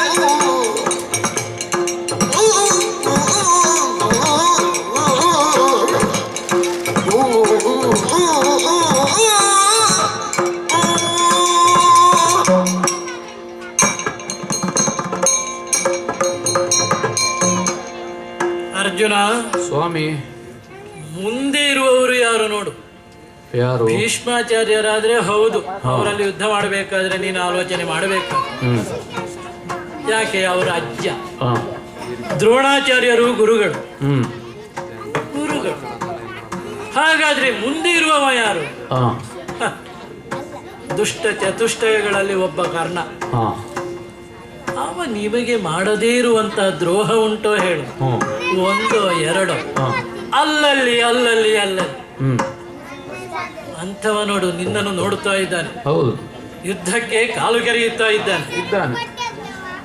ಅವನೊಟ್ಟಿಗೆ ನೀನು ಯುದ್ಧ ಮಾಡದೆ ನಿನ್ನಷ್ಟಕ್ಕೆ ನೀನು ಆಲೋಚನೆ ಮಾಡುತ್ತಾ ಚಿಂತೆಯಲ್ಲಿ ಇದ್ರೆ ಏನು ಅಂತ ಹೇಳಬೇಕು? ಯಾಕೆ ಕೃಷ್ಣ? ಆಲೋಚಿಸಬೇಕಾದ್ದು ತುಂಬಾ ಉಂಟು. ಕರ್ಣನಂತಹ ಒಬ್ಬ ಧೂರ್ತನನ್ನು ಹೀಗೆ ಬಿಡಬಾರದು. ನೀನು ಪ್ರತಿಜ್ಞಾಬದ್ಧನಾಗಿದ್ದಿ. ಹೌದು. ಇವತ್ತು ಸೂರ್ಯ ಮುಳುಗುವುದಕ್ಕಿಂತ ಮೊದಲು ಕರ್ಣನ ಕತ್ತನ್ನು ಕತ್ತರಿಸ್ತೇನೆ. ಇದನ್ನಾದರೂ ನೆನಪಿನಲ್ಲಿ ಇಟ್ಟುಕೋನಿ. ಅದೆಲ್ಲ ನೆನಪುಂಟು, ಇಲ್ಲ ಅಂತಲ್ಲ. ಸೂರ್ಯ ನಾವು ಹೇಳಿದ ಹಾಗೆ ನಿಲ್ತಾನ ಅಲ್ಲಿ? ನಿಲ್ಲಿಕ್ಕಿಲ್ಲ ಅಂತ ಕಾಣ್ತದೆ. ಹಾಗಾದ್ರೆ ಅವನ ಕತ್ತನ್ನು ಕತ್ತರಿಸಬೇಕು ಅಂತಾದ್ರೆ ಯುದ್ಧ ಮಾಡಬೇಕು ಬೇಡ? ಆದ್ರೆ ನಿನಗೆ ಬೇಕು ಅಂತಾದ್ರೆ ಸೂರ್ಯನು ನಿಲ್ಲುತ್ತಾನೆ. ನನಗೆ ಬೇಕು ಅಂತಾದ್ರೆ ಅಲ್ಲ, ನಿನಗೂ ಬೇಕಲ್ಲ. ಬೇಕು ಅಂತ ಬಯಸಿ ನಿಲ್ಲಿಸಿದ್ದಲ್ವಲ್ಲ. ಆದ್ದರಿಂದ ನಾನು ಹೇಳೋದು, ಆ ಕರ್ಣನನ್ನು ಕೊಲ್ಲದೆ ಆಗ್ಲಿಕ್ಕಿಲ್ಲ. ಕೆಟ್ಟವರನ್ನು ಉಳಿಸಬಾರದು ಅರ್ಜುನ. ಅವರನ್ನೆಲ್ಲ ನೋಡುವಾಗ ನಾವು ಶಸ್ತ್ರ ಸನ್ಯಾಸ ಮಾಡುವವರ ಹಾಗೆ ಯಾಕೆ ಇರಬೇಕು? ಧನುಸ್ಸನ್ನು ಮೇಲಕ್ಕೆ ಎತ್ತಿ ಯುದ್ಧ ಮಾಡಬೇಕಾದ್ದು ನಮ್ಮ ಕರ್ತವ್ಯ. ನೀನಂದ್ರೆ ಏನು, ನೀನಂದ್ರೆ ಎಷ್ಟು, ಇದನ್ನೆಲ್ಲ ಆಲೋಚನೆ ಮಾಡಬೇಕು. ಅವನು ಏನೂ ಇಲ್ಲದವ, ಅಂತವರ ಎದುರಿನಲ್ಲಿ ನೀ ಧನುಸ್ಸನ್ನು ಕೆಳಗೆ ಇಳುವುದು ಹೌದು, ಇಳಿಸಬಾರ್ದು. ಈಗ ಅವನ್ ನೋಡಿದ್ರೆ ನನಗೇನು ಅನ್ನಿಸ್ತದೆ? ನಿನಗೆ ಅವ ಕೆಟ್ಟವ ಅಲ್ವ?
ದೇವ, ಕರ್ಣನ ಭಾವನೆಯನ್ನು ನೋಡುವಾಗಲೇ ನನಗೆ ಸಿಟ್ಟು ಬರ್ತದೆ. ನಿನಗೆ ಸಿಟ್ಟು ಬರ್ತದ? ಮತ್ತೆ ಕರ್ಣನ ಮೇಲೆ ಅವನ ಮುಖ ನೋಡು. ನಿನ್ನ ನೋಡುವಾಗ ಒಂದು ಹಂಗಿಸುವ ರೀತಿಯಲ್ಲಿ ಮಾಡ್ತಾನೆ. ಹೌದು, ಅವನ ತುಟಿ, ಅವನ ಆ ಕೆನ್ನೆ, ಆ ಕಣ್ಣು, ಬಾ ಬಾ ನೀನೇನು ನನಗೆ ಸಾಮಾನ್ಯ ಅನ್ನುವ ರೀತಿಯಲ್ಲಿ ಆ ರೀತಿ ಹಂಗಿಸ್ತಾ ಇದ್ದಾನೆ. ಏನು ಮಾಡೋಣ? ಅದಕ್ಕೆ ಪ್ರತ್ಯುತ್ತರ ನಾನು ಕೊಡಬಹುದಿತ್ತು. ಏನು ತೊಂದರೆ? ಅದು ಮಾತಿನಲ್ಲಿ ಆಗುದಿಲ್ಲ, ಕೃತಿಯಲ್ಲಿ ಆಗಬೇಕಲ್ಲ. ಬಾಣ ಪ್ರಯೋಗದ ಮೂಲಕವೇ ಆಗಬೇಕು. ಧನುಸ್ಸನ್ನು ಮೇಲಕ್ಕೆತ್ತಿ ನಿನ್ನನ್ನು ನೋಡುತ್ತಾ ಇರುವಾಗ ಒಂದು ರೀತಿಯ ಹಂಗಿನ ರೀತಿಯಲ್ಲಿ, ಹಂಗಿಸುವ ರೀತಿಯಲ್ಲಿ ನೋಡುತ್ತಾ ಇರುವಾಗ ನನಗಂತೂ ಕೋಪ ತಡೆಯುವುದಿಲ್ಲ ಅಂದ್ರೆ ತಡೆಯುವುದಿಲ್ಲ.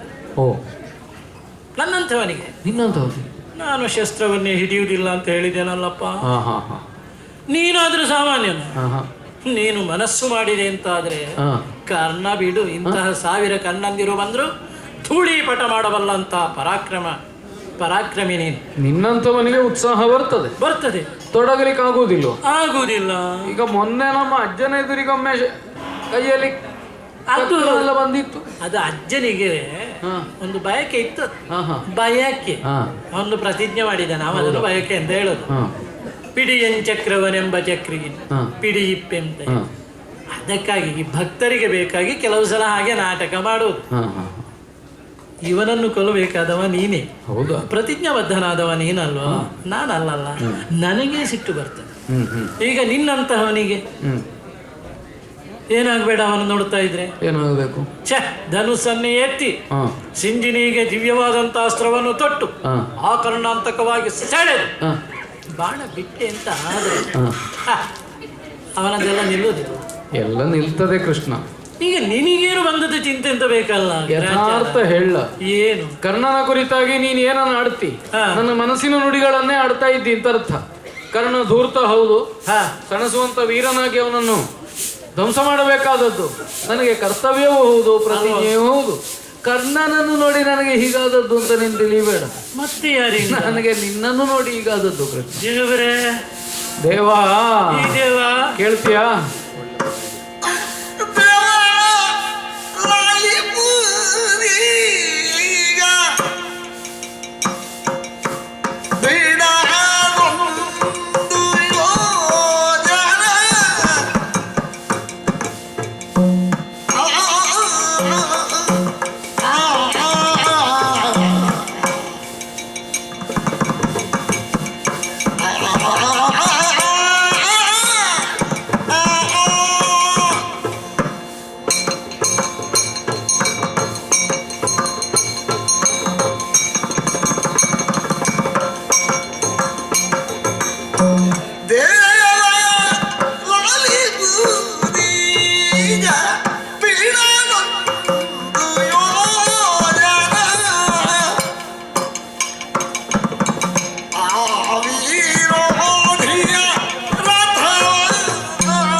ಅರ್ಜುನ, ಜೀವಭಾವಕ್ಕೆ ದೇವನು ನೀನು. ಹ್ಮ್ ನಾವು ಆ ನೆಲೆಯಿಂದಲೇ ನಮ್ಮನ್ನು ಮಿತಿಗೆ ಒಳಪಡಿಸಿಕೊಂಡಿರುವವರು.